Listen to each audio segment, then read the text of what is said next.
Futures higher to kick off the week. 30 minutes until the start of the cash trade. I'm Matt Miller. And I'm Dani Berger. Bloomberg Open Interest starts right now.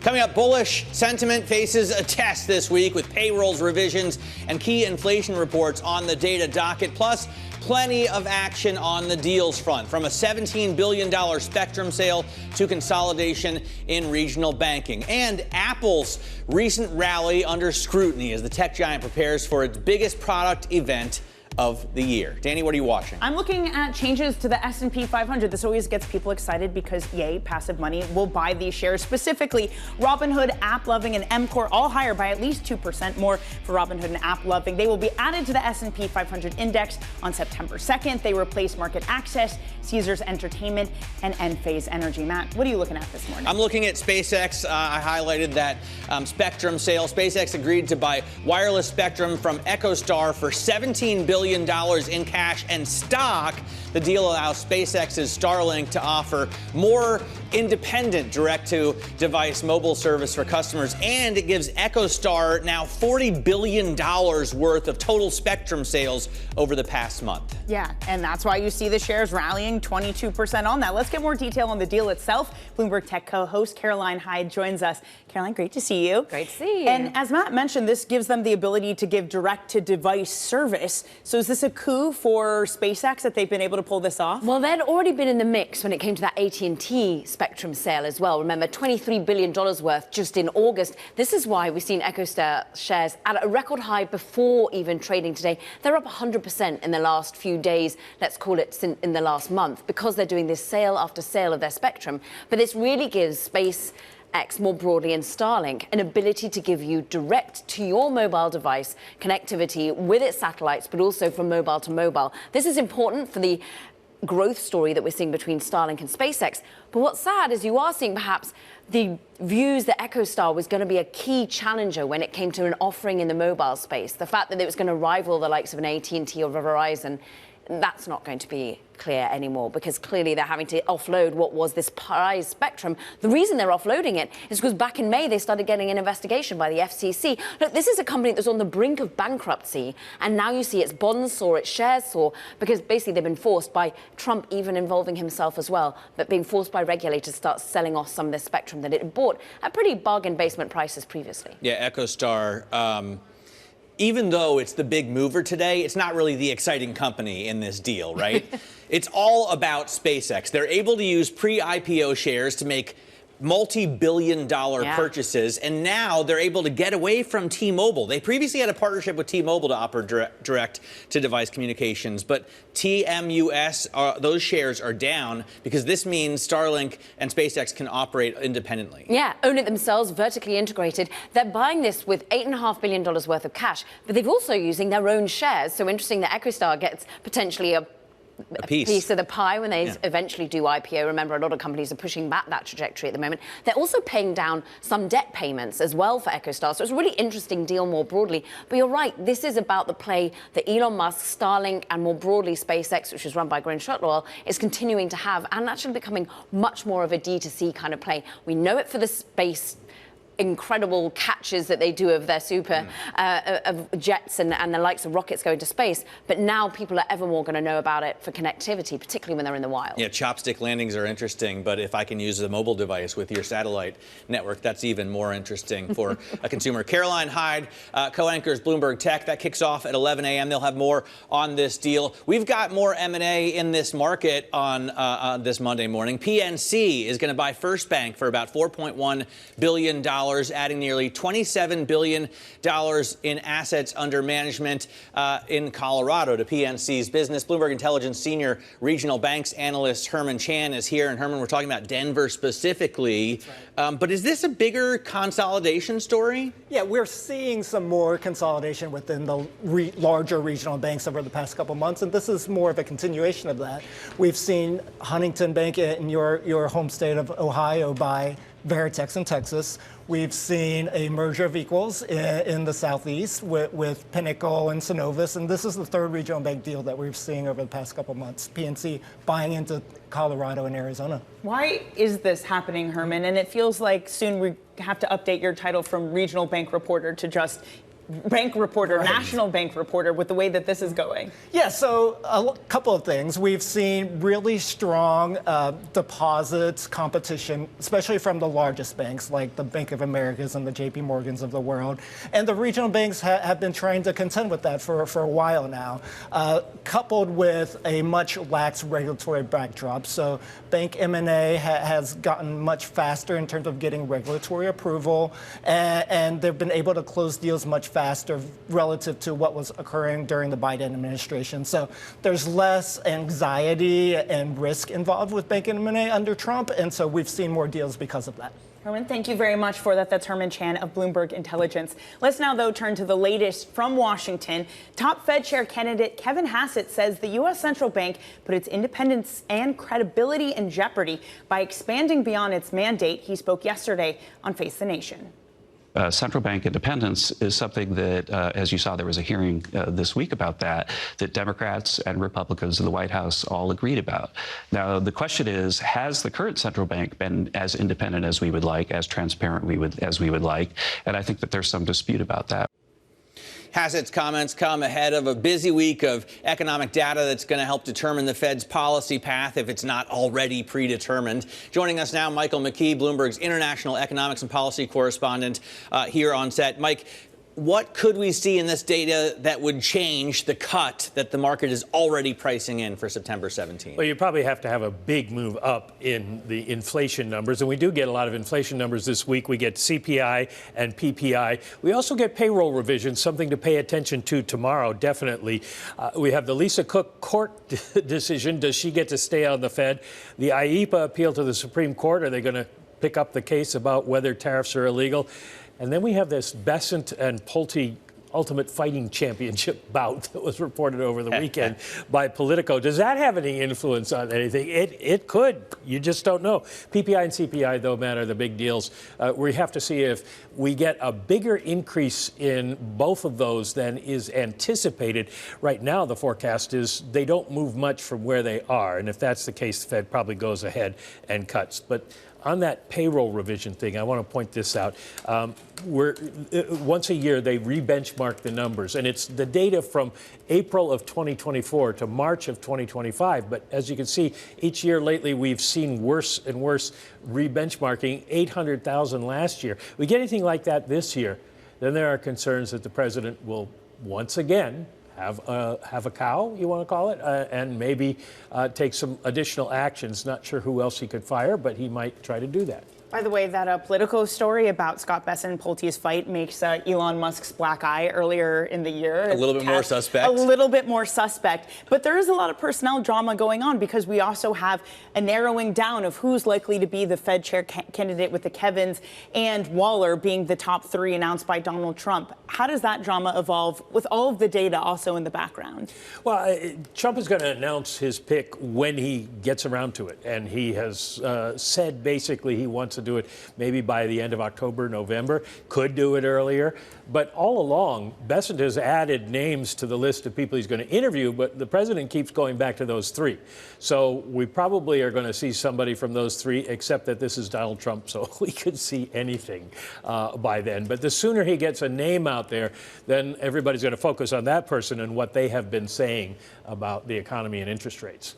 No rest this week, basically, is what I'm hearing. No rest this week, but as you and I were talking about earlier today, no rest last week, no rest next week either. No rest for the rest of this year. Mike, thank you so much for joining. Michael McKee there with the latest. And it is a busy week ahead, as Mike was just highlighting, from the inflation data to the Fed drama. We are now 0.3% away from another all-time high, Matt, up 0.2 for the S&P. The NASDAQ goes up 0.4%. The small cap index, by the way, 5 straight weeks of gains for the small cap. For the small caps. All right. So the small caps obviously need that rate cut as well. Coming up, an immigration raid on Hyundai's EV battery plant, LG's EV battery plant in Georgia, jolts South Korea, and also poses questions about the supply chain and the stability of that in this country. More on that next. This is Open Interest.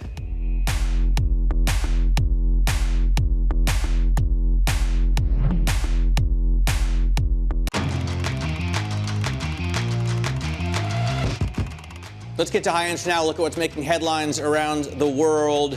The latest political crisis is unfolding in France. Prime Minister Francois Bayrou is speaking now in front of Parliament. He called a confidence vote today in a bid to break a deadlock over planned budget cuts. The most powerful parties in France have vowed to bring him down, suggesting his ouster may be inevitable. The vote begins later this afternoon, or even this morning before noon. Bloomberg Television will bring you the latest headlines live from the National Assembly in Paris, and we'll show you live shots as well as these beautiful older pictures. The ticket selling platform StubHub is seeking to raise as much as $851 million in an IPO. The company plans to offer about 34 million shares for up to $25 apiece, according to a filing.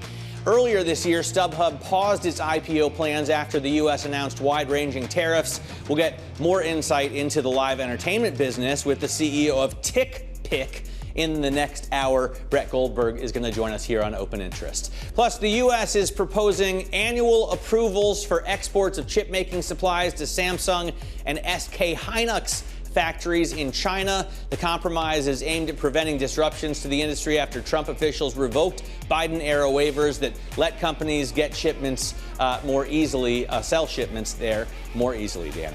Elsewhere, Matt, some more company news for us to cover. South Korea's biggest companies are rushing to contain fallout from a sweeping U.S. immigration raid at a Hyundai EV battery plant in Georgia over the weekend. For more, we're joined by David Welsh, Bloomberg's Detroit bureau chief. And David, this is a White House that wants foreign industry to come and build in the U.S. Did these type of immigration raids, are they in tension with that desire from the White House? Look, it doesn't make it easier for companies to start doing construction and actually executing the kind of investments that the Trump administration wants. Obviously, these people do need to be here legally, and they need to obey all the rules and dot the I's, cross the T's. And it sounds like that's what some of this was. People had overstayed visas, or they were here working on, for a different purpose than the original visa that they were granted. The Korean, some of the press reports there are saying that it's so difficult to get these permits, and it takes so long that some of the workers had maybe overstayed, or they didn't have everything ironed out perfectly. So not just like some, between right? government cuts. We're talking about not just like 3 or 4 workers, but like multiple hundreds of workers. And it seems that the factory must have known about this, right? Look, I don't know what the factory knew and didn't know, but what we do know is that some of these people didn't have their permits, their visas, and everything really ironed out. But if it takes a long time to get these, and the U.S. at the same time is going to be really cracking down on this, and something needs to be worked out between Korea and the U.S. and other countries that are going to have a lot of investment here and a lot of work. These EV battery plants, I saw this in Lordstown when LG was building the General Motors joint venture plant.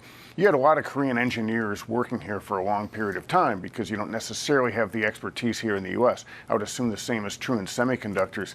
And you just have a lot of engineers and people who have very special skills working to build these plants.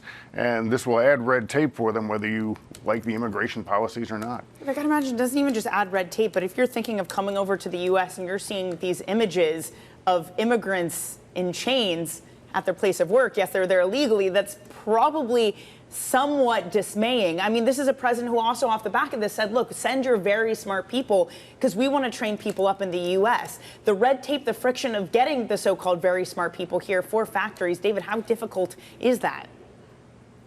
It's going to be really hard. There's a lot of angst right now in Korea over this, a lot of politicians saying they don't like how it was handled. And those images are really bad advertising. And even if the workers here were not, they had overstayed visas or whatever it is, if you're looking at those images, those videos, as a Korean executive or politician, it's very jarring, and they're going to think twice about what they're going to do with some of these investment promises. And I think you're going to see a lot unfold in the next few days between Korean government and the Trump administration on how to handle this going forward. But it's going to delay some things. David, I want to ask about another story that you and Keith Naughton had out over the weekend about the U.S. rollback of emissions standards and how much money that's saving U.S. automakers. I think this has gone a little bit under the radar because if I read it right, Ford is saving more than $1 billion by not having to buy credits. GM and Stellantis must be benefiting hugely as well. That's right. Ford said it was $1.5 billion. General Motors charges as an expense. It was more than $700 million a year over the past 3 years for regulatory compliance that has to do with these different credit schemes. Look, they sell more gas guzzlers than they do efficient vehicles and EVs. So over the years, they've all been buying credits from Tesla. Toyota has been a seller of credits over the years because of their hybrid program. Then you have others like Rivian. And I think General Motors had bought $2 billion worth of credits, I think, in 2024. They don't use them all in that year. They sort of bank them, and they can use them over several years. But it is a big expense for them. And if Trump wipes that away, which he's already done that with the greenhouse gas emissions, they're working on a CAFE, if that's a corporate average fuel economy related, kind of watering down of the credit scheme. It's a lot less revenue for Tesla and Rivian, and it's a lot less expense for GM, Ford, Stellantis, and even some others like Nissan, Mercedes, who've had to buy credits or pay fines over the years. David, thank you very much for bringing those to us. That's David Welsh, Bloomberg's Detroit bureau chief. Now, as we head closer to the opening bell, about 10 minutes away, you are looking at equity futures attempting to rally after Friday's loss, after that payrolls job report. So maybe the bad jobs leading to cuts today, at least, is a good thing. We're up about 0.25% on the S&P. The NASDAQ is up 0.4%. The Russell 2000 continues its run. Coming up, we break down the risk reward for rate cuts, just that, with Citi's Stuart Kaiser. Conversation you don't want to miss on Bloomberg Open Interest.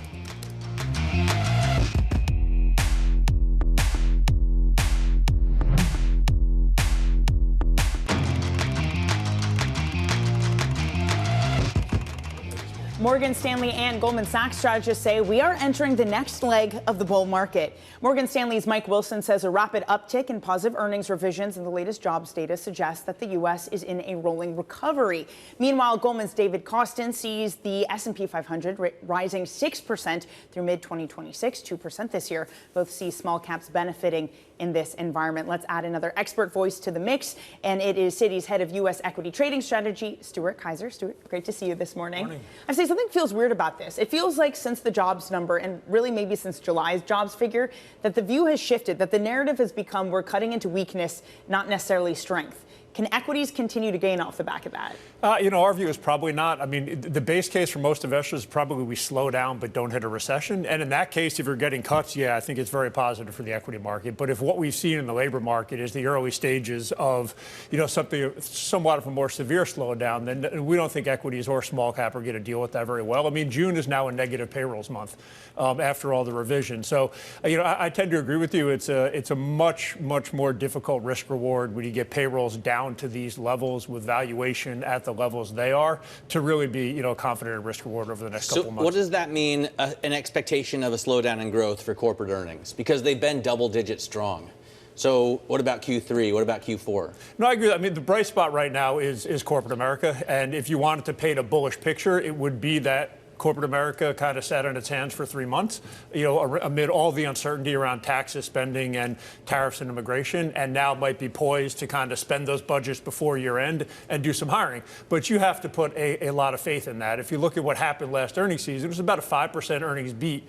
But it was a beat and hold. Those companies did not significantly guide up, which tells you they're going quarter by quarter. So I think that means we need to go quarter by quarter in terms of how we think about the market. So part of the Mike Wilson take and part of the reason he's so bullish is because it's this idea that we're just going to run everything really hot. The Fed's going to be cutting. It's a government that has the one big beautiful bill. They're going to try to get as hot of an economy to spend their way out of debt, to make things so hot that everything's okay. And inflation in that scenario was good for stocks, like it was post-pandemic. Do you find any truth to that? Look, do they want a successful economy? Yes. I think, look, if you're getting incrementally bullish here, I think you have to have a lot of faith that what we've seen in the labor market is temporary and is going to fade the same way it did last year. I think when you're even Chair Powell thinks break-even rate on the on unemployment's in the 50 to 75K range. So we were sub replacement rate last month. We're sub replacement rate on average over the last 3 months. So for us, we're a little bit more cautious. I think if you're in equity markets, you want to do it in a pretty conservative way right now.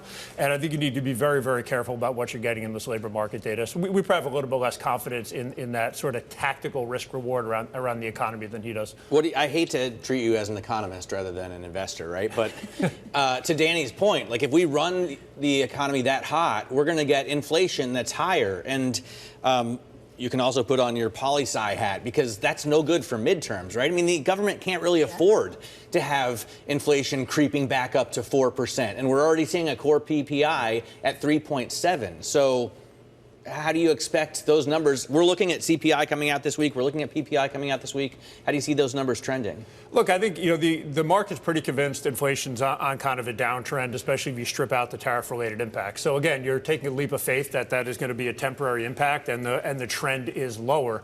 If you look what happened on Friday, is you actually got a pretty high odds of a cut priced in for October, and I think those October cuts odds are telling you that inflation is kind of under control, and the Fed can focus on growth from a rates perspective. We'll see this week. If you get a very hot CPI print this week, watch that October odds. And if those October odds come in, I think that's pretty telling. 81.2% is what I see right now in WIRP. Going by futures, obviously it looks a little bit different if you go by OIS, but not much. Stuart, you're going to stick with us here. Citi's Stuart Kaiser staying with us through the open. We're looking at futures that are higher this morning, just about 5 minutes to go until we get the opening bell. S&P futures up 0.25%, NASDAQ futures and Russell 2000 futures doing a little bit better. We come back, we'll give you that opening bell and give you the stocks to watch this morning. This is Bloomberg.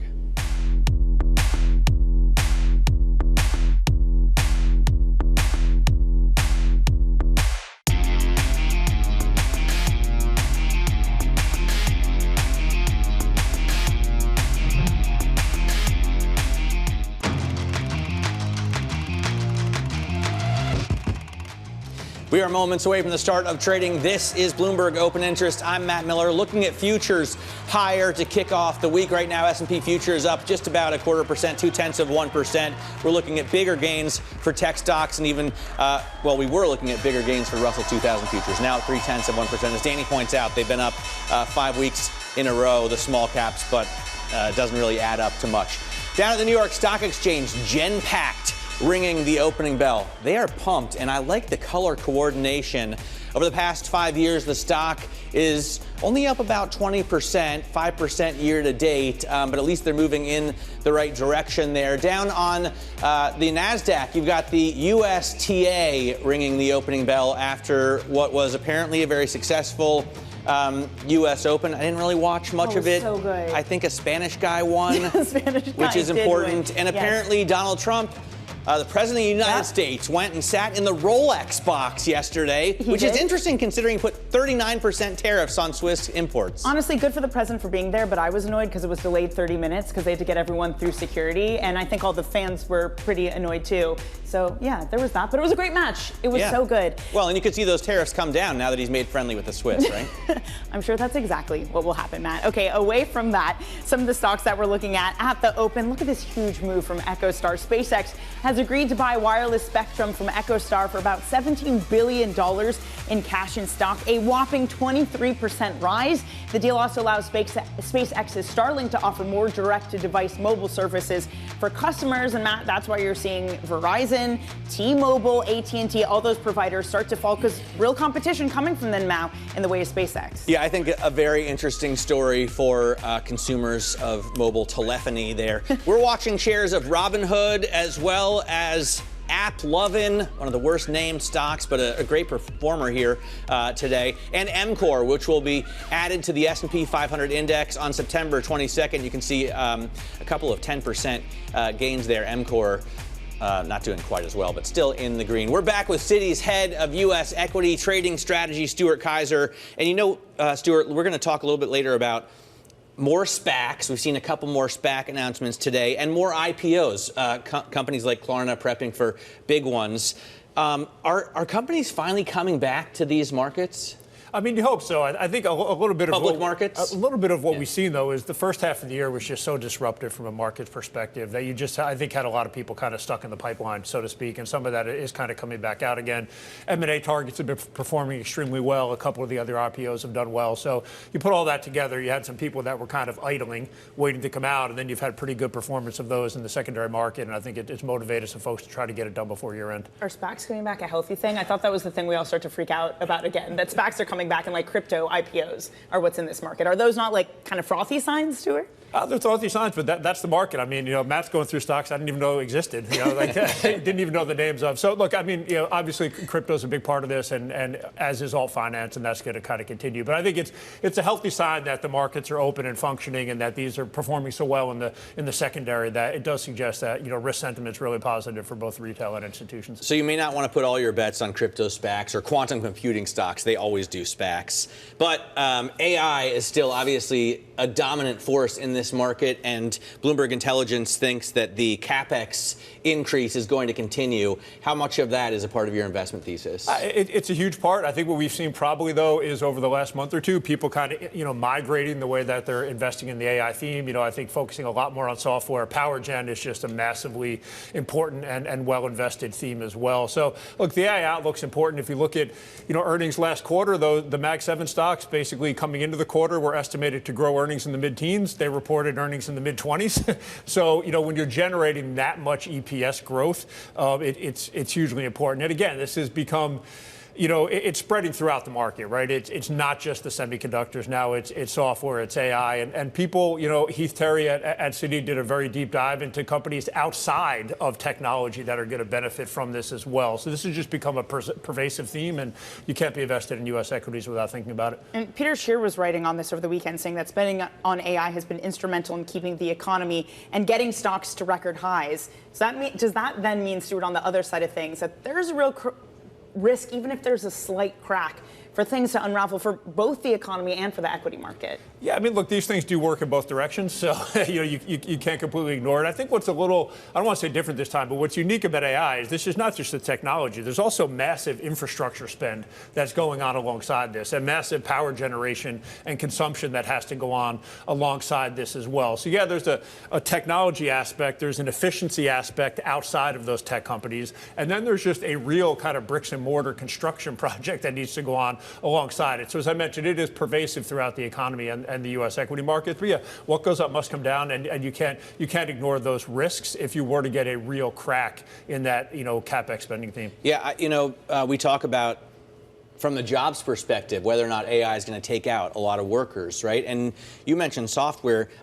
Every time I look at a software company, I think, wow, AI could write that code itself. Like, why do we need these separate software solutions providers when I can now do it all on my own with ChatGPT, or maybe not yet, but in a couple of years? Aren't you worried that a couple or dozens of companies maybe go extinct because of AI? I mean, you do worry about it, but you also hope it creates jobs in other places. If you look at the labor market right now, you've had continuing claims have been quite high. I think if you were to squint a little bit and try to see what the AI impact is on the labor market right now, it's that if you do get laid off, your ability to find a job is much more difficult. And you might argue that that's companies saying, well, why don't we wait 6 months and see, can we do this job with AI or something else? So I do think it's slowed down the replacement cycle in terms of employees. And it is something to kind of keep an eye on. But again, it is creating jobs in other places. And there are certain jobs you just can't do with AI. So I think, the economy is adjusting as it always does. Can I ask you about one other part of this market? Apologies, away from equities, but that's increasingly hot too, that you have to pay attention to, is gold, up another 1% this morning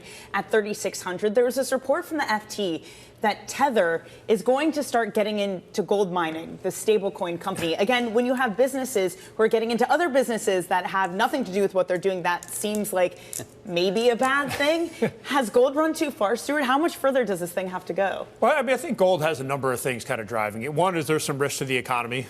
and people are focused on that. But excuse me. Second, I think is it's a way to kind of be trading currency markets without taking a view on the currency. So I think for a while, when people were concerned about the U.S. dollar coming out of the tariff announcements, they were buying gold because it was a view of, I want to be short the dollar. There's no other currency I necessarily want to be long. So I just do that through gold. So again, I think there's two or three different dynamics driving this. Part of it is a growth story, part of it is a currency story, and part of it is just people like shiny things, right? So it's it's got numerous kind of drivers going on right now. We're all just a bunch of magpies at the end of the day. Stuart, thank you so much for joining us. That is Citi Head of U.S. Equity Trading, Stuart Kaiser. Okay, let's get a check on your equity markets this morning, about 8 minutes into your trading session. And we are looking at a positive start. I think this should put us around a record, maybe just below it, at a gain of 0.3%. Driving us higher are all the tech stocks. There's Broadcom, there's NVIDIA, there's Microsoft. By the way, we're going to get more tech earnings tomorrow. Oracle will be reporting after the bell, but it's the usual suspects of the big tech reporting. On the downside, it seems that SpaceX is really wreaking some havoc. AT&T and T-Mobile and Verizon, some of the biggest losers this morning, with, again, SpaceX's Starlink buying some spectrum, mobile spectrum rather, from EchoStar, challenging some of those incumbent players. Now, when it comes to the sectors as a whole for this S&P 500, a somewhat even split, I guess you would say. We are still looking at infotech. That seems to be the thing leading us higher. Some of the more safety type sectors are moving lower. Real estate, healthcare, those are falling by at least 0.7% this morning, Matt. Yeah, it looks like a sell-off in the defensive indexes. We're looking at 6,500 basically on the S&P 500, and the closing high, for those keeping track, was Thursday at 6,502. The all-time intraday high on Friday was 6,532. So we're pretty much there. Coming up, it's a big week for Apple with the September product launch tomorrow, including, if you needed this, a thinner iPhone. Details next. This is Open Interest.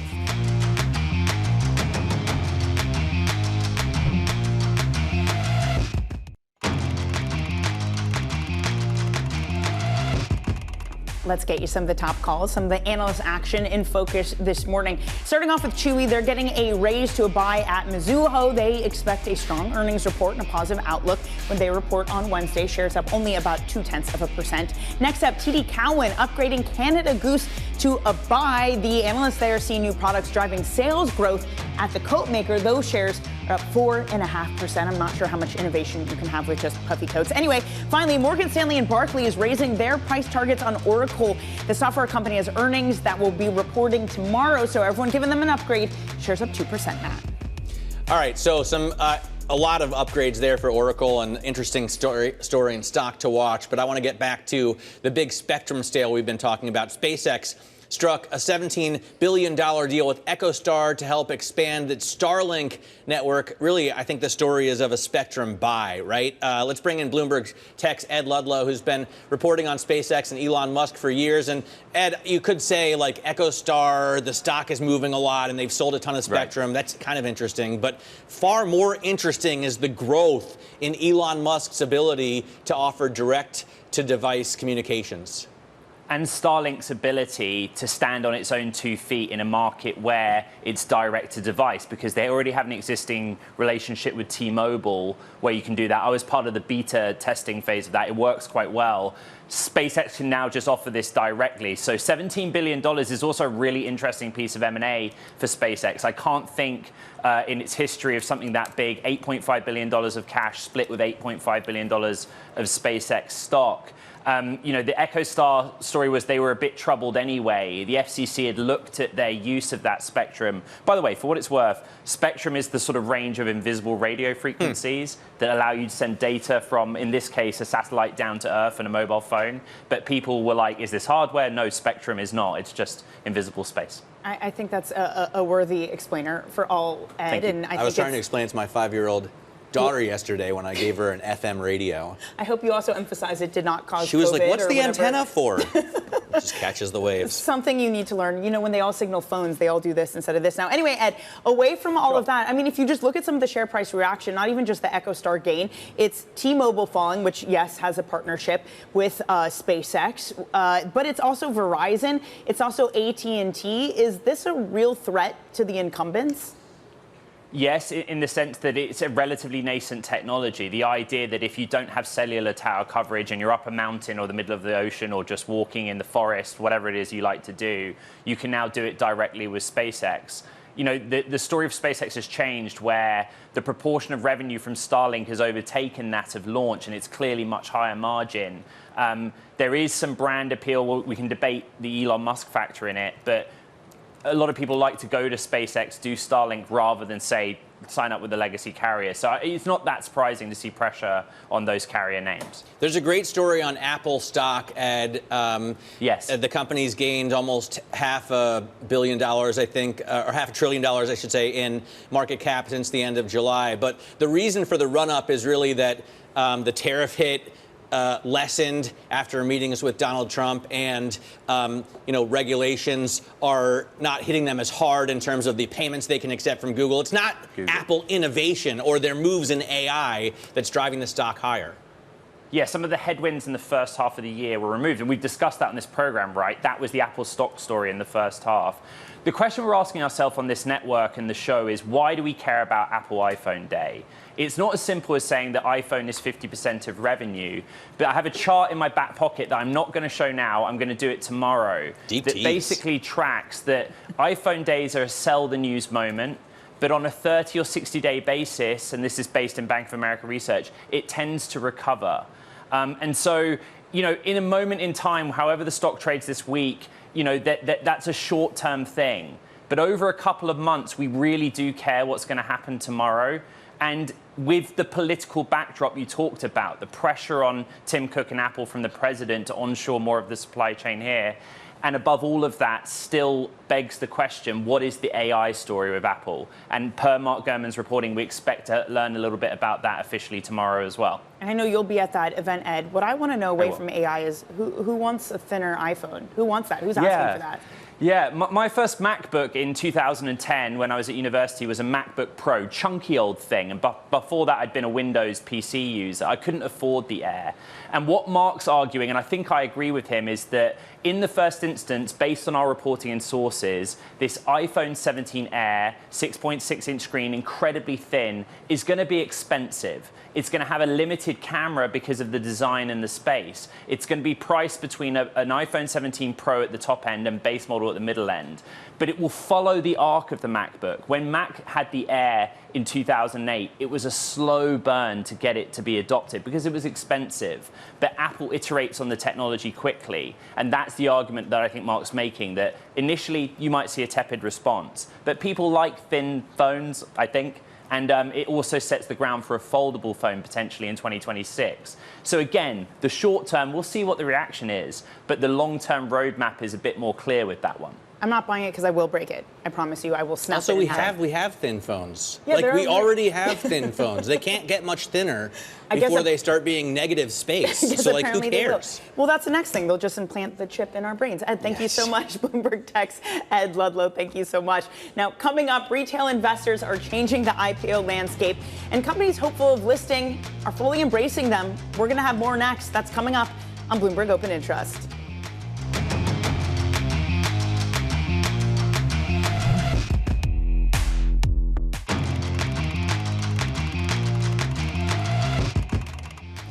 This is Bloomberg Open Interest. I'm Matt Miller. Let's get a quick check on what's going on in stocks to kick off this week. And we are seeing gains that'll lead us at least close to all-time highs. S&P 500 right now up 0.2%, 64.94, 64.95 the level there. And the all-time closing high is 65.02. So we're right there. The NASDAQ as well, gaining even more, 0.6%. And one of the big reasons for that is that NVIDIA is a heavier weight on the NASDAQ than it is on the S&P. And you can see, Mr. Profit, if you'll follow me to this corner, NVIDIA right now up 2%. When a $4.3 trillion stock rises and it's worth 12% of the NASDAQ 100, I believe, that adds some decent gains. Apple, really little changed. It's a red arrow, but only 0.1%. We just talked about that with Ed Ludlow. We're going to see new products from watches to whatever they call that Vision Pro thing to a thinner iPhone. AppLovin is one of a number of companies that's going to be added to the S&P 500 as a result. Major rally in those shares as index trackers are going to have to buy the stock. And then EchoStar, we've been talking about a lot this morning after selling a combined $40 billion of the spectrum over the past month, basically. This morning, the deal was a $17 billion sale to SpaceX. Finally, you see AST Space Mobile on the way down this morning as it faces increased competition. Dani? Yeah, as are Verizon, T-Mobile, all of those incumbent players. Now, elsewhere in this market, Matt, payments firm Klarna is among the high-profile companies that are planning to go public this week. And as that happens, retail investors have been flocking to the buzzy IPO market. Bloomberg's Bailey Lipschultz, who covers IPOs, SPACs, and more, joins us now. And Bailey, you can understand why retail has been going into IPOs, because you've had a lot of these like crypto kind of things that are loved by retail audiences. Can someone like a Klarna recreate that magic? We're seeing that play out. We're seeing them cater to the likes of Robinhood and Moomoo. These platforms are promoting Klarna and a number of these other companies. Moomoo, it's a trading platform. One of my favorites, just to say. Is that like a bullish cow pun? Is it a giant dress, or is it 2 times what a cow says?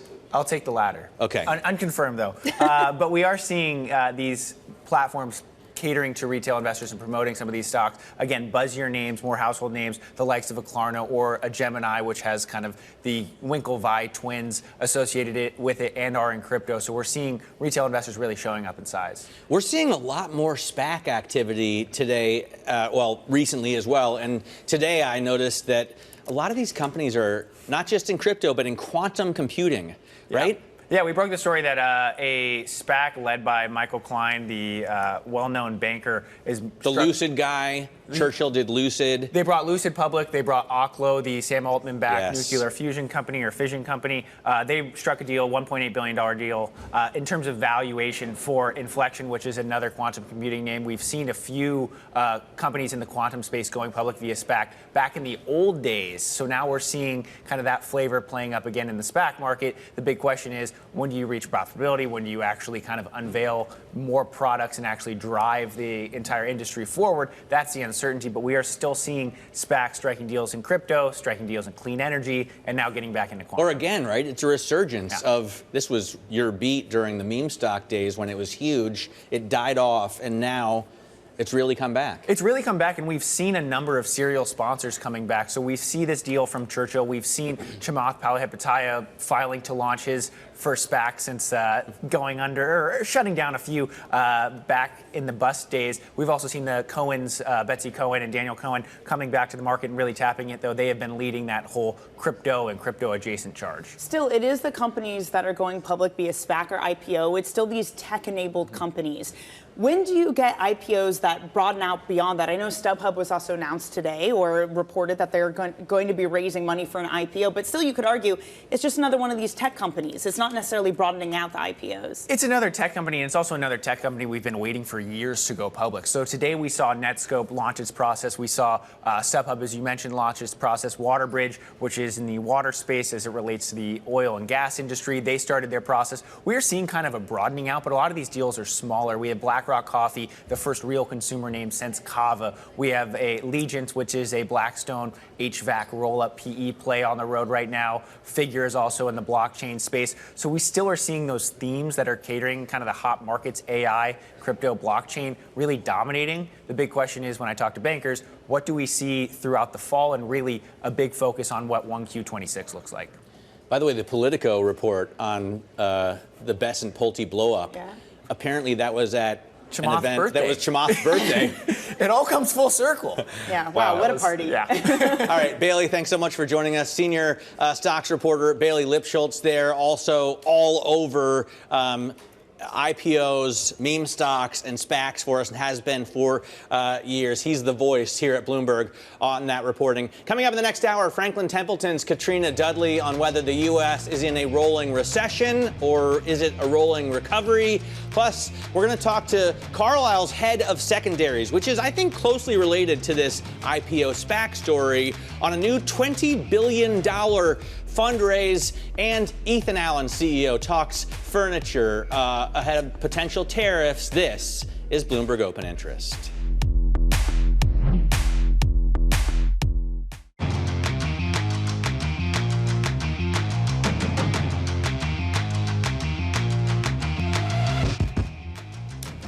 All right, 30 minutes into the trading day. Welcome to Bloomberg Open Interest. I'm Matt Miller. And I'm Dani Berger with the gains you're looking at this morning, Matt. 0.05% away from an all-time high ahead of a very busy week. Yeah, we had hovered at all-time highs last week, and the market seems to be looking through any inflation concerns. We have some inflation numbers coming up this week, but really focused on a Fed cut. Yeah, PPI, CPI, and coming up, that bullish sentiment facing a test. As we were just saying this week, we get payroll revisions tomorrow, key inflation reports on the data docket. Plus, plenty of action on the deals front this merger Monday as SpaceX buys wireless spectrum from EchoStar for $17 billion. And from Japan to France and Argentina, political risk is firmly in the spotlight for global investors. Morgan Stanley and Goldman Sachs strategists say we are entering the next leg of a bull market. We caught up with Citi's Stuart Kaiser earlier on his outlook for stocks. The base case for most investors is probably we slow down but don't hit a recession. And in that case, if you're getting cuts, yeah, I think it's very positive for the equity market. But if what we've seen in the labor market is the early stages of, something somewhat of a more severe slowdown, then we don't think equities or small cap are going to deal with that very well. I mean, June is now a negative payrolls month after all the revisions.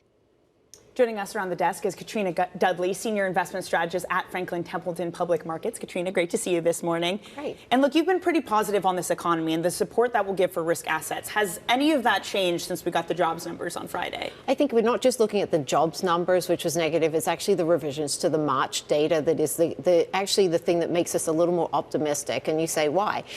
Because the fact that we may actually have been operating in an environment that was already a little slow on the labor front, and that the economy is still doing well. So I think that we've actually almost adjusted to this, and that's a little too rear view market looking for us. What we see is just some really good positive things. We've dealt with the tariff news very positively. We do think, I think we've changed slightly. We think that there was likely to be a Fed cut that comes in this next meeting.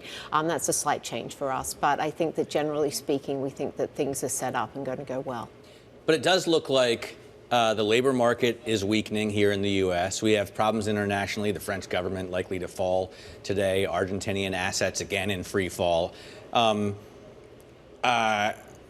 Is this all about sort of AI optimism? Is that CapEx like the one thing that leads you to be bullish? It's not just AI as such. I think it's when you talk about what AI represents and what AI is doing to businesses in terms of the efficiency gains and making jobs much more meaningful and impactful. Or just canceling jobs completely, right? Because AI can do the work of a lot of people. AI can do the work, but for most companies, there are other jobs for people to take. I think if you're looking at AI and you're saying, oh my goodness, AI is going to take my job, well, actually, it's either you're going to find yourself another role, and I think that that's very positive because AI is creating other opportunities, or otherwise you may actually lose your job to someone who is doing your job with AI. So you've really got to be ahead of that curve, and that is part of the bullish narrative, but it's not the only part. If I can go back to one of the things that Matt mentioned, and that's the political uncertainty, chaos, whatever word you want to use abroad, be it France, Argentina, Japan, you can add into the mix as well. True. Do we come back to this America is the cleanest dirty shirt narrative too? Look, America had a pretty tough time during the tariff regime. We had a lot of uncertainty, and I think that we've really showed how resilient we are, how resilient our economy and our companies are. I think this outside noise is just that. We've been dealing with pockets of political weakness, and I think that that's exactly what it is. It's small pockets of political weakness. The market has got enough momentum behind it to be able to kind of work through that. It's corporate earnings that I focus on, that I come back to so much, right? And we've seen double-digit gains in profit growth in Q2 at least. Does that continue? Do we still see 10% earnings growth in Q3, Q4, and 26? I think one of the things that we're very excited about in terms of earnings growth is the breadth of what we're seeing in terms of who are growing their earnings, that you're seeing most of the sectors across the S&P actually in positive earnings growth. And that's good because it's earnings growth that drive markets. We talk about valuation a lot, and valuation is important, but the most important important thing is the ability of companies to grow their earnings. AI will be part of that narrative. Either they're benefiting from it because it's the sales, the CapEx, or they're seeing the efficiency gains, which will be good for earnings for those companies as well. So it's full steam ahead, strong earnings, the economy looks good, the labor figures are just backward looking. In the earnings, though, Goldman noted that the jump we saw in single stock earnings reactions was bigger, the gap between that and what options were pricing, that was one of the biggest gap in 15 years. That kind of volatility, does it highlight maybe a fragility for this market in sentiment and otherwise, even if the path for you is higher from here? I think what it suggests to me is that you've got to be a stock picker. You've got to understand exactly what is going on at each of your companies. I think if we look at what's happened to the market over the last 5-7 years with that increasing concentration of the market in just a very few small number of stocks, if you got those stocks right and you kind of did okay with the rest, you were a really strong outperformer. Now you've got to focus on those other 493 that make up the S&P, and you've basically got to go in there, understand the business model. So I actually, from my business and from looking at the business of active management, it's a good time to be there. You combine active management with good earnings momentum and understanding what the sources of the value creation. And I think there's just a lot of opportunity to go into kind of these high ROE stocks and high return on capital stocks, which are trading at what we call reasonable valuations. So, but if you got it right with the market concentration, the big AI winners, do you take profit from there and put it into the 493? Do you broaden out that way? I think you should be. You're really, a lot of people have become unintended overweights into a lot of these stocks, and I think that you want to start paring that back and start looking at other opportunities. Diversification has not been as much of your friend during the past 5 to 7 years, but if you do believe in this earnings breadth story, there's so many more parts of the market that are likely to work. And I said that valuation doesn't matter. It does matter, but you've got just so much more valuation opportunity for upside. And then the final part of it is as we talk about what's happening in the M&A environment, and we look at the fact that companies now have this strong positive narrative, you're likely to see more of that action and those opportunities in that part of the market. All right, we'll look for it. Katrina, thanks so much for joining us. Katrina Dudley there from Franklin Templeton. Let's get a look at some of the other single stock movers at this hour. We've been telling you about the SpaceX story. It's buying wireless spectrum from EchoStar for about $17 billion in cash and stock. And as a result, EchoStar, which has unloaded a ton of spectrum over the last month, is up almost 18% right now, 17.2%. Can't wait to get my cellular data from SpaceX. Anyway, shares of app-loving, Matt's favorite company name, that is sarcasm, Robinhood and MCOR are moving higher this morning. They're going to be added to the S&P 500 on September 22nd. That replaces Market Access, Caesar Entertainment, and Enphase Energy. It's that passive money sending the shares higher. I just have to wonder if they picked that name thinking this would be a long-term strategy. Like, is this company really set to go for decades being called app-lovin'? Which probably makes everyone think of either a McDonald's ad or what's the movie, Joe, that we were? Superbad? Superbad, of course, McLovin. The new generation, I don't think, has seen Superbad, so maybe not a great long-term. Well, they should watch it. It's a classic. Enphase Energy, you saw there. Sirius XM shares are fluctuating. The move comes after Variety said earlier that the report that Howard Stern's show was canceled was a staged bit, apparently, which then it wasn't a very funny bit. Any publicity is good publicity? I'm not sure. Anyway, coming up, Carlyle Group making a push into secondaries or strengthening the push that they've already been making. Chris Perriello, Carlyle's global head of secondaries, will join us next to discuss. This is Bloomberg Open Interest.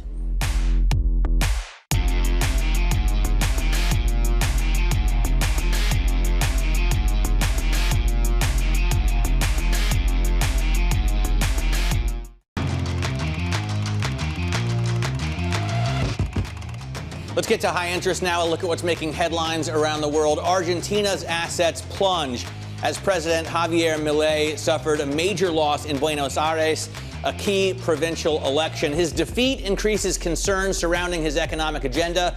After results were announced, Milei admitted to political mistakes and promised to correct them ahead of the October vote. But the main headline is a lot of these assets are falling by 5 or 10 cents on the dollar, and they're already just worth half. Now, Japanese Prime Minister Shigeru Ishiba announced his resignation over the weekend following growing calls for his ouster. The development plunges the world's fourth largest economy into fresh political uncertainty amid rising living costs and growing tensions in the region. This ouster was pretty much expected for the last few weeks, but this sets the stage for another election. And it's a scene that is being described as bonkers and unhinged as tensions in President Trump's inner circle boil over into the public spotlight. U.S. Treasury Secretary Scott Bessent reportedly threatened to punch Bill Pulte, the top housing financial official, in the face. Politico reports the confrontation happened last week at a private dinner attended by dozens of administration officials and close advisors to President Trump. The fight was said to be sparked by allegations that Pulte was bad-mouthing Bessent to the president, and it is a fascinating read in Politico, Dani. We can't even say the quotes that Bessent supposedly said out loud without getting fired. I will just say, Matt, after that scuffle also with Elon Musk earlier in the year, I would not want to mess with Scott Bessent. Alleged scuffle. Alleged scuffle. Very important to clarify. All right, let's turn to the worlds of not fighting, of adults, private markets. Carlyle Group has raised $20 billion to buy secondhand private equity stakes in its largest secondaries program ever. Joining us now is the man behind that announcement. It is Chris Perriello, Carlyle AlpInvest partner and global head of secondaries. Chris, thanks for joining us, and congrats on this fundraise. I mean, it is almost double your last fundraise 5 years ago for an asset class secondaries that was once seen as a very niche part of this market to get liquidity. So are you now the golden child, not just of Carlyle, but of private capital?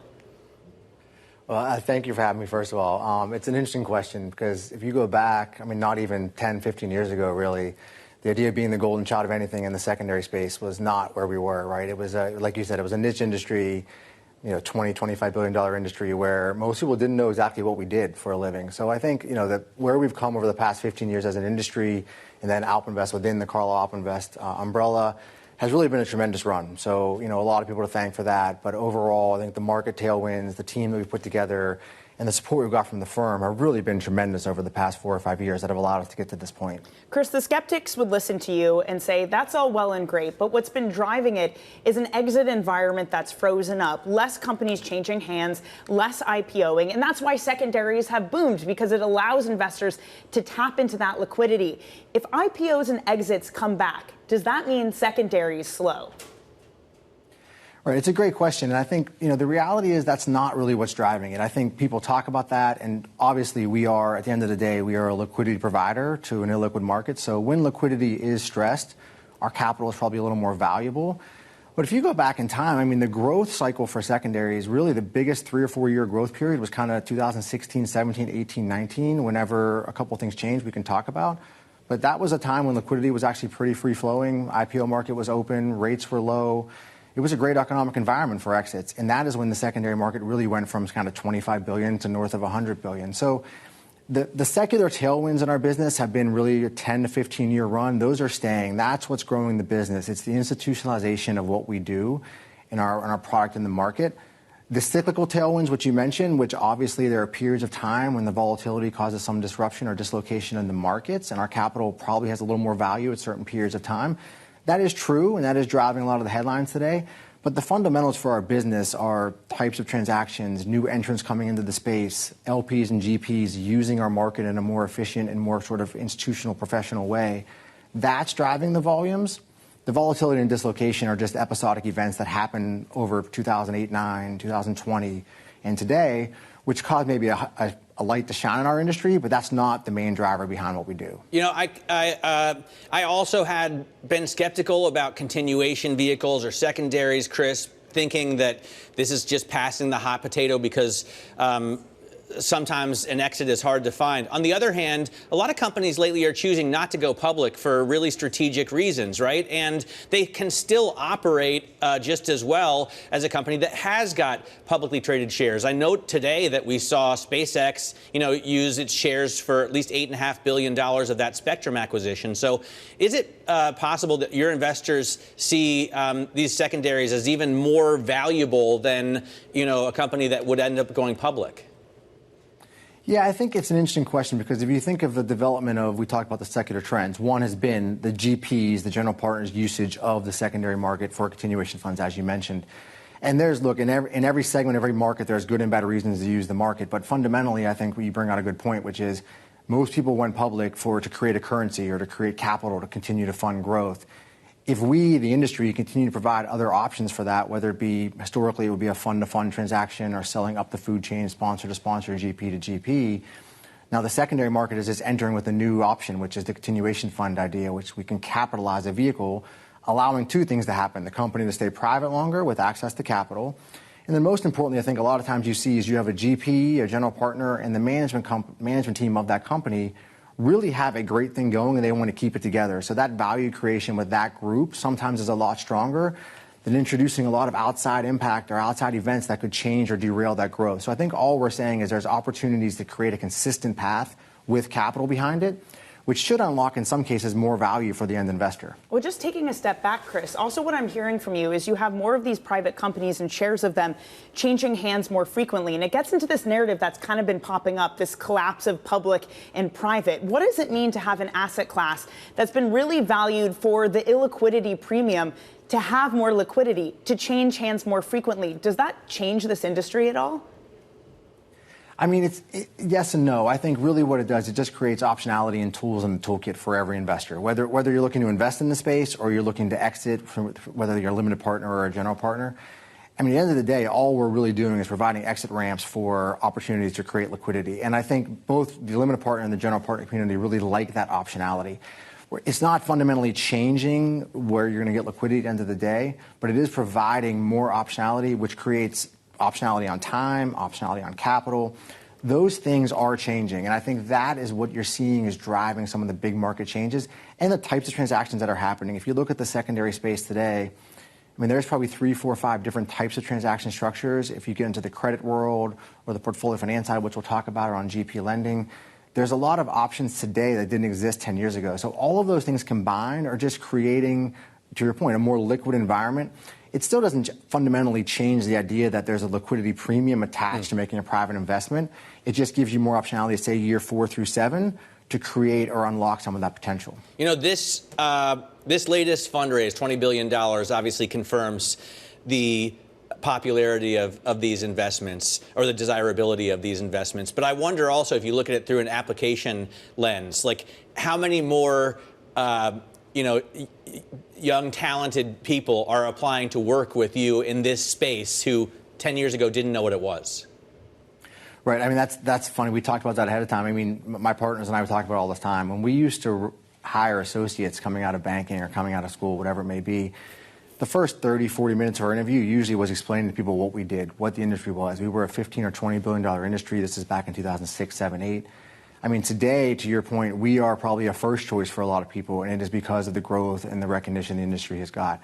So I think what that means for us is understanding that we can be a little more selective. We have greater options available to us as far as selectivity and picking people we want to work with or hiring. It also gives you the opportunity really to have some excitement and momentum in the industry overall, which I think is part of the reason why you're seeing a lot of the press and a lot of the industries liking this, and you're seeing firms trying to get in the space, and there's been several acquisitions in our space. So the momentum generally around secondaries has been tremendous. But your point is right. It gives us a larger talent pool to pick from. We're no longer, the person that someone goes to after they couldn't get the buyout job. We talked about that before. Today, we're sometimes their first choice. Fascinating stuff, Chris. Really appreciate your time this morning. Chris Perriello, there of Carlyle, after closing a $20 billion fund. Still ahead, SpaceX agrees to buy EchoStar spectrum for $17 billion. More details on that deal next. This is Open Interest.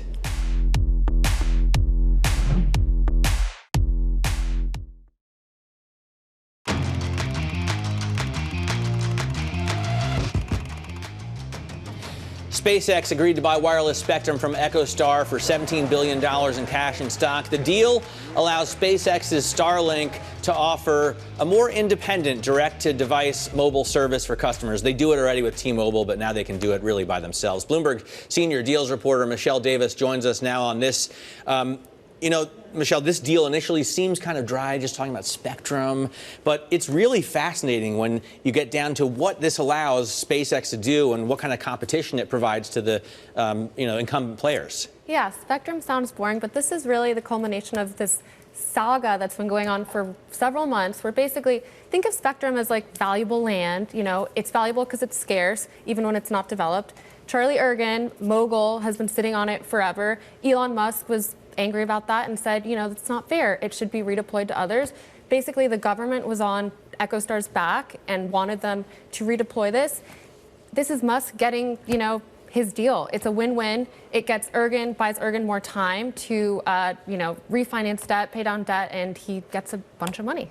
It's not the only deal today. There was also this one from PNC that they're going to be buying First Bank. I believe they're mostly in Colorado and Arizona. Why this deal now? So PNC has had ambitions to be a border-to-border bank. They've really wanted to expand, and so this helps them expand out west. And we'll probably see more of this. You know, in this administration, there's a view that Trump's going to be amenable to bank deals like this. Does it count as a regional bank, though, still, if it's coast to coast? Well, it's not a JP Morgan or a Bank of America, and so they're still not, you know, one of the massive banks yet. So. Yeah. So we have like 5,000 banks in America, right? How much attention are you and your team paying to these little deals? Are they adding up to something bigger and bigger? You know, they're exciting in that it's regional bank consolidation and people have been predicting it for a long time. But at the end of the day, this is a pretty small one, $4 billion, private company.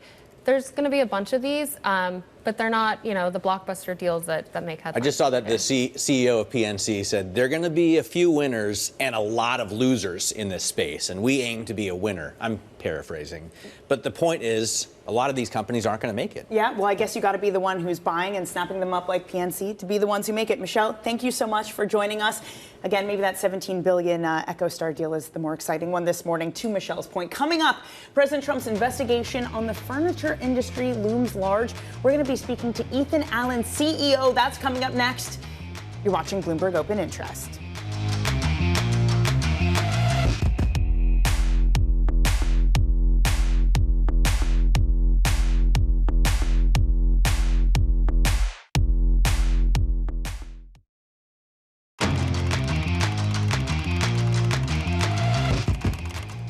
The furniture industry is on alert as it awaits the results of President Trump's tariff investigation. Last month, the president said he's conducting a probe into furniture coming into the U.S., and the results may set the stage for industry-specific levies. Joining us now is Farooq Kathwari. Ethan Allen, chairman, president, and CEO. Ethan Allen manufactures about 75% of its furniture in North America, about half in the U.S. And Farooq, that makes you fairly unique in that most publicly traded furniture makers import almost everything. How are you setting up for these potential new taxes? Yes, but first of all, very good to see you again. And yes, you know, it has been a journey because 30 years back, 30 years back, when manufacturing was leaving the United States, we decided that we will stay in North America. Not an easy decision to make major investments when it appeared to be easier to go offshore. Well, it has given us a good opportunity for a number of reasons. First is we had to make sure that we had the more efficient manufacturing in the United States.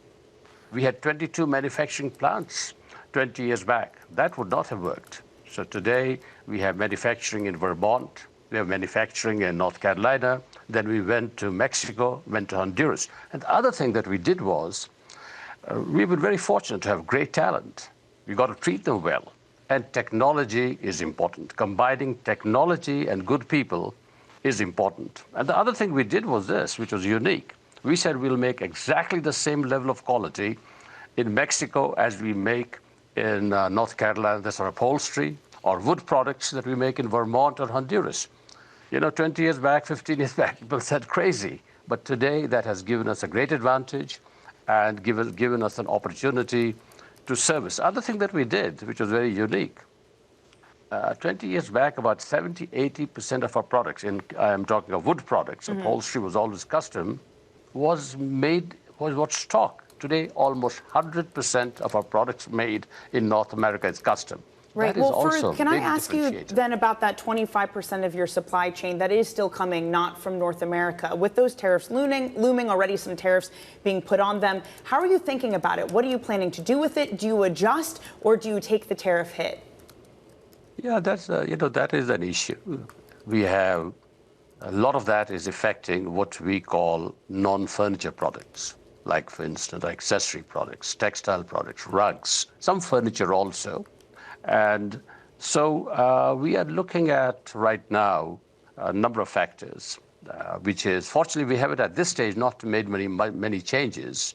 It's a little bit early, but I think as we go forward, we're looking at two things. One is sharing with our partners overseas, and then taking some price increases. And we're going to see both of that in the next few months. What kind of price increases are you thinking?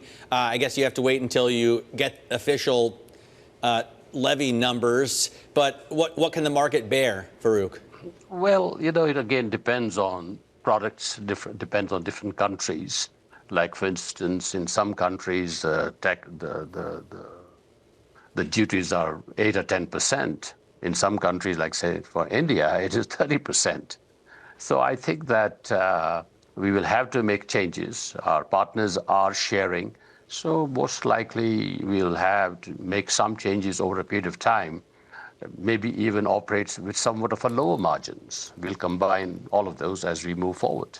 Hey, Farooq, the housing market has been incredibly slow, and it's obviously something that is talked about on shows like this and in the White House as well.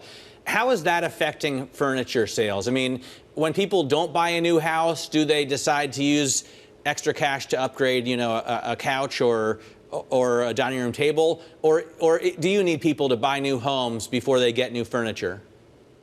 Well, that's a very important issue, because what we have seen is a drop in traffic.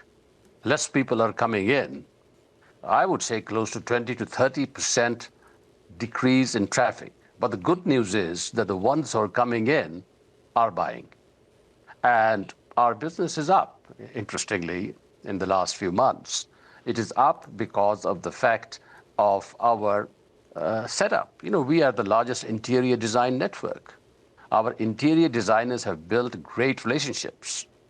Our clients work with them, long-term associations.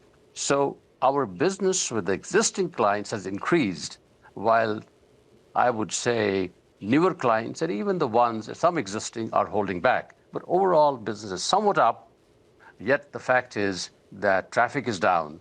And I believe that as we go forward, we will see what we need to do. But it is because of our unique structure. The relationships that our interior designers have with our clients is really what is making it happen for us. Farooq, you started this interview talking about the talent you need for these manufacturing plants. In the latest jobs report, we've seen 4 consecutive monthly declines of manufacturing jobs here in America. There's also some tension when it comes to immigration and the difficulty in finding labor, especially specialized labor for some of these jobs. You also mentioned investing in technology. Are you looking at trying to be less reliant on this immigrant labor base? How are you thinking about getting the necessary people to work in your manufacturing facilities, especially in America? Yeah, it's a very, very important issue. We are in state of Vermont, major manufacturing. We're in North Carolina. What has happened so far is, look at in the last 5 years, our manufacturing headcount in the United States is down by over 35% due to technology. Technology has been a critical factor in taking care of this issue of having less labor, and especially, as you said, even people coming from overseas. So we are continuously having less headcount, but a lot of technology. Now, that is tremendously important. The other factor in the United States, people don't talk about it, is the issue of medical costs. I mean, medical costs are a tremendously major factor. One of the reasons we have been able to manage is with a 35% reduction in headcount has reduced our medical costs. But our medical costs in the United States is a disaster. And the folks in Washington don't talk about it. We can have a case where we can pay $700,000 on one case. No such thing in say, Mexico or Honduras or overseas. So I think our government, our leadership should spend a lot of time on medical costs. Yes, I think that having less labor, which is a challenge, but technology has become a major factor in taking care of that issue. Farooq, so fascinating. Thank you for joining us this morning. That is Farooq Kathwari of Ethan Allen. We're going to get some inflation figures later this week with PPI and CPI. Let's get a check on your markets this morning. Up 0.3%. I think we are just so close, like a point or something away from an all-time high at this moment, just under 6,500 on the S&P 500. The NASDAQ, that outperforms this morning, Matt, up 0.7%, while the 10-year yield continues to fall now at 405.32. Wow.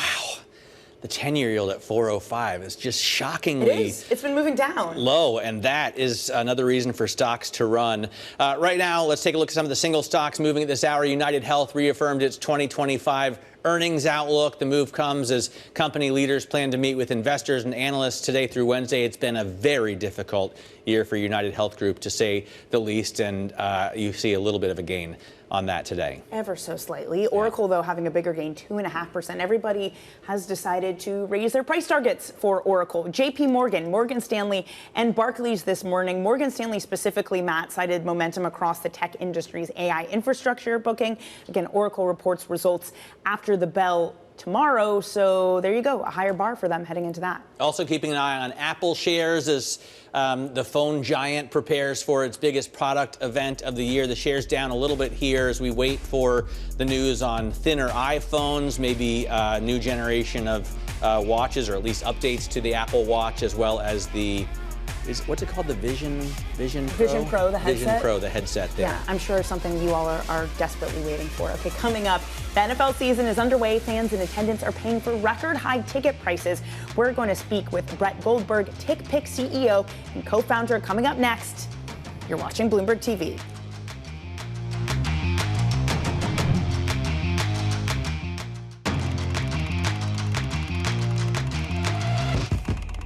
Week one of the NFL season is underway, and according to ticket marketplace TickPick, the price of the average NFL ticket has ballooned up to $255. That's a 25% increase from last season. Joining us now is Brett Goldberg, TickPick CEO and co-founder. Brett, thanks for joining. I got to say, it doesn't just feel like the NFL. I was trying to get my hands on U.S. Open tickets all last week, and it was like $200 just to get in, and then like $500 to get into Arthur Ashe.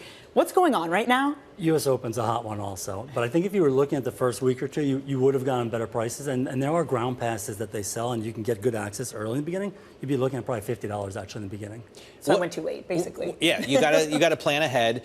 Tell us like the unique selling point of TickPick, right? Because you, I think, advertise that you don't have the hidden fees. If I go on StubHub or if I go on Ticketmaster, I see $100 and it ends up being like $188. So we started this 2011 and it was all about no fees and showing the total price up front. What's happened ironically this year is the FTC has actually stepped in and they've now enforced all-in pricing.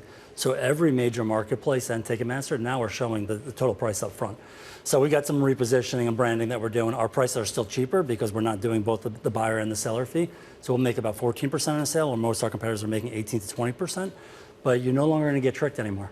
That's a good thing. And presumably a lot of artists and events like that, because they want to have butts in seats. I mean, it's a bad look when tickets are so expensive that stadiums, concert venues are ugly. So what's kind of the ugly, or don't have enough people in them, and that's an ugly sight. So what has been the response from the actual organizers themselves? I think on the FTC change here has now required some marketplaces to probably pull back their fee structure. So I do think you have now seen the total price to consumers actually come down, which is obviously helpful to consumers. And then, I think on the musician, promoter, agent side, that probably hasn't changed that much. I think there's a little bit of a conflict of interest here where they still wanted the ticket price and then the fee broken out, because they said, hey, we're getting the ticket price and the marketplace of the ticket engine is making the fee, and they wanted it broken out. So there was a bit of friction here.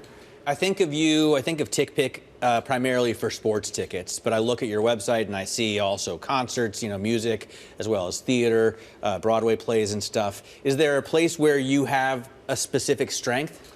So 60% of our business is sports. And we're mostly a marketplace, but we did buy a primary ticketing company a year ago. So we do think there's an opportunity on that front to compete with Ticketmaster, AEG, and the likes.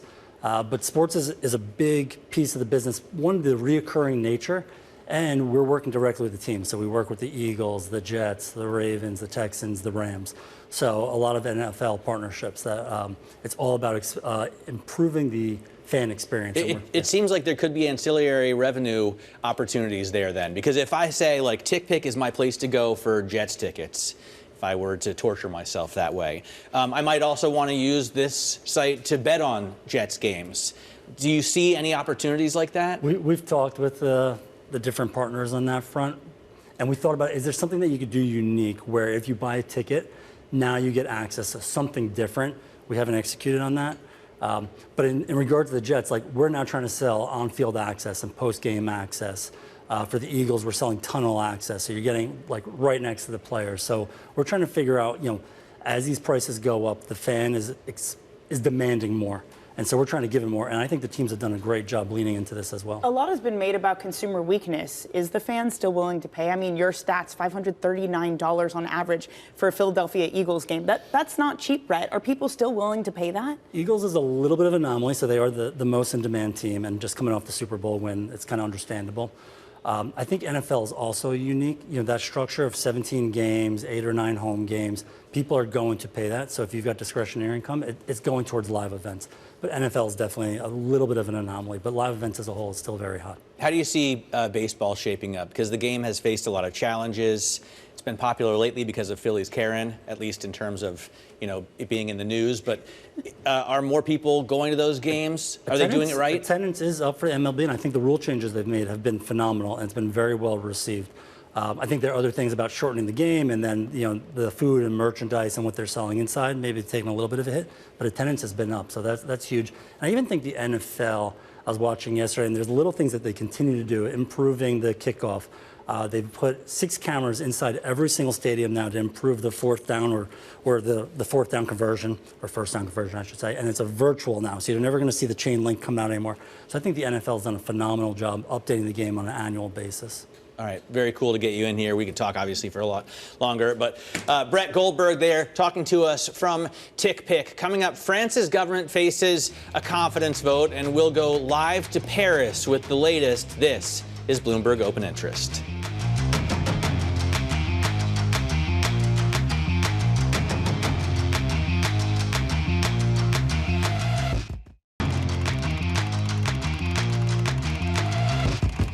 All right, it is a busy week for markets. There's a ton going on in terms of company news as well as eco data. Tomorrow, Apple is set to unveil new iPhones at its biggest product event of the year, so we'll see a thinner iPhone apparently. Wednesday, we get inflation data in the form of PPI, the producer price index, and then consumer price index data on on Thursday after that. So we get the ECB rate decision on Thursday as well. You can watch that here on Bloomberg. And then Friday, the University of Michigan consumer sentiment. Really exciting stuff. But first, some drama unfolding in France right now. French Prime Minister Bayrou spoke in front of Parliament earlier today ahead of the country's confidence vote.